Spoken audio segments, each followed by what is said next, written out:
Conversation with a couple of Mikes, Mike McDermott, Mike Worthington from the Indiana County Technology Center, always brought to you by Marcus & Mack, a law firm representing injured people. Let me do the magic pressing of the buttons here, and there should be Mr. McDermott, and there should be Mr. Worthington. Gentlemen, good morning.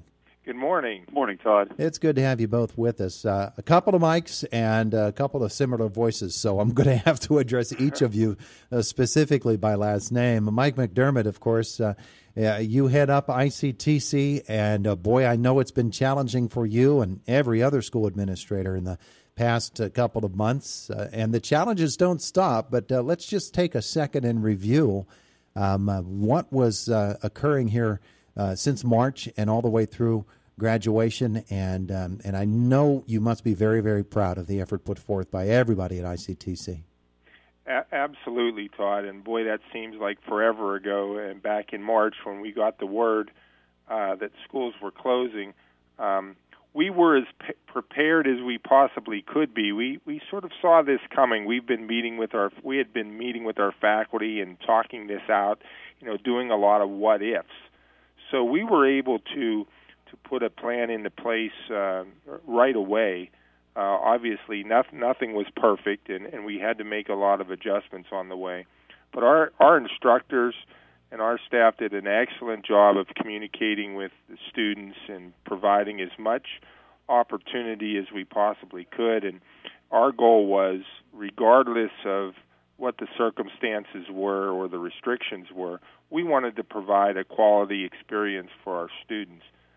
So we really just focused on three main things. One, getting the students to complete their program of study task list, which each of our programs have a list approved by the Pennsylvania Department of Education of all the skills that they should possess when they leave us after their experience at ICTC. So we focused on that list. We focused on obtaining for the students as many of the industry certifications as we possibly could virtually.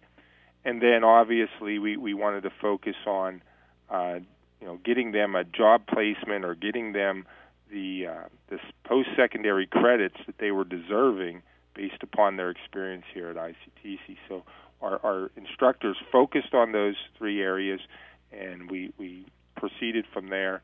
And you're right, we are very, very happy with our effort of everybody involved. Yeah, Mike Worthington is the principal. Of course, ICTC is a different kind of education than a typical classroom setting. It's not always a classroom setting. In fact, there's a lot of hands-on things that have to be done.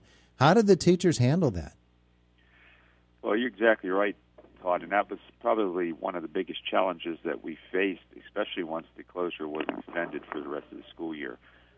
We were fortunate in the regard that at the point when the closure happened, we were basically in our NOCTI, which is our end of our test review, moving forward with getting the kids ready for that and finishing up that last quarter. But we have a lot of virtual simulation-type programs that can simulate being in the shop area, walk kids through the steps in each process of what they would do to maybe service different types of equipment. Say HVAC, for example, we have a virtual simulation package called Interplay Learning.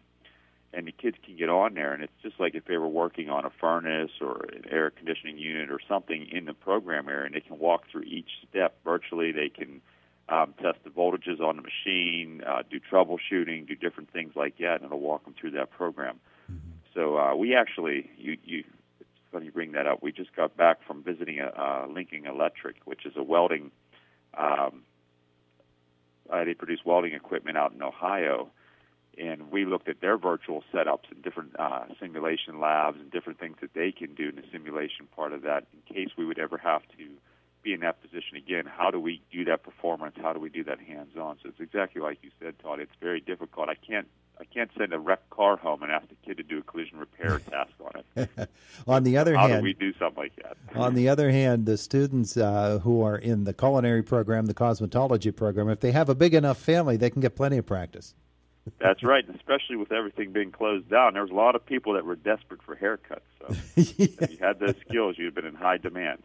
Absolutely. Well, Mike McDermott, of course, the state has said that July 1st is a pinpoint date when people can begin to reopen schools and educational facilities, and some schools are scrambling and working very, very hard to make that happen on July the 1st. What is the status right now of ICTC in those terms? Well, it's great that you brought that up. We just had a meeting here at ICTC with the Indiana County superintendents, and we do that monthly as part of our preparation for our monthly board meeting, our JOC meeting here at ICTC. But yesterday's meeting, obviously the safe return plan that all schools, the health and safety plan that all schools have to create, get approved by their local boards, and then implement that before they can resume instruction was a topic of conversation yesterday. Here at ICTC, we're planning to push our plan out to our JOC members with our preparation for our JOC meeting next Tuesday. We want to review the plan, have that plan approved, and then we can move forward from there.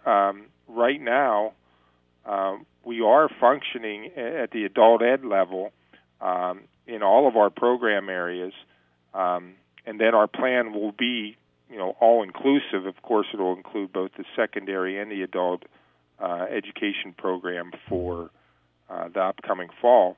But the key is that July 1 for ICTC, we want to still continue offering our in-person programs, and summer camp is coming up. We plan to do our summer camp in the first week of August. We want to provide that opportunity for the younger children of Indiana County to come up to ICTC and get an experience as well. Yeah. So we're knee deep in our health and safety plan, and we feel confident that we'll be fully open in the fall and ready to function regardless of restrictions put upon us. We'll be able to work within the guidelines. The only thing that will prevent us from providing that instruction is another closure, which we all hope doesn't happen. Absolutely. Meanwhile, you said that you are having your adult education. Is that on site or is that virtual? Well, we have we opened in tiers. We had permission from the Department of Education to reopen our practical nursing program and our direct instruction there. Our CDL was able to resume instruction. Now, of course, we have to follow the social distancing guidelines and provide safeguards. And then recently, we were able to bring back our medical assisting and our cosmetology direct instruction. So we're operating under that parameter right now. That's good news. Now, Mike Worthington, Mr. McDermott just talked about the opening of school in August, and I know that everybody is pointing toward that, and I don't think crossing the fingers is the right term, but working under the assumption that we'll be able to actually get kids back into the buildings come the start of the school year in some form or another. Talk, if you would, about some of those preparations and some of the considerations that you have to have. Well, as far as considerations within the guidelines, you have to maintain the social distancing when possible, depending on what stage we're opening. Like currently we're in green. If it would go to maybe yellow, the restrictions in numbers of which could be in a classroom. So yellow specifically says 25 people per classroom. That includes the instructor or adults that would be in the classroom, like an instructional aide. So that becomes more of a challenge on how you would do that. Our structure, we're fortunate because we have a lab area and a classroom, so we could separate and maintain those numbers even in the yellow stage, where more in a traditional classroom that may be a little bit more difficult with the square footage and trying to maintain your social distancing. We would you segregate, I want to say segregate our halls, but we would put like flows of traffic patterns in our halls to keep kids on one side going down, another side coming up.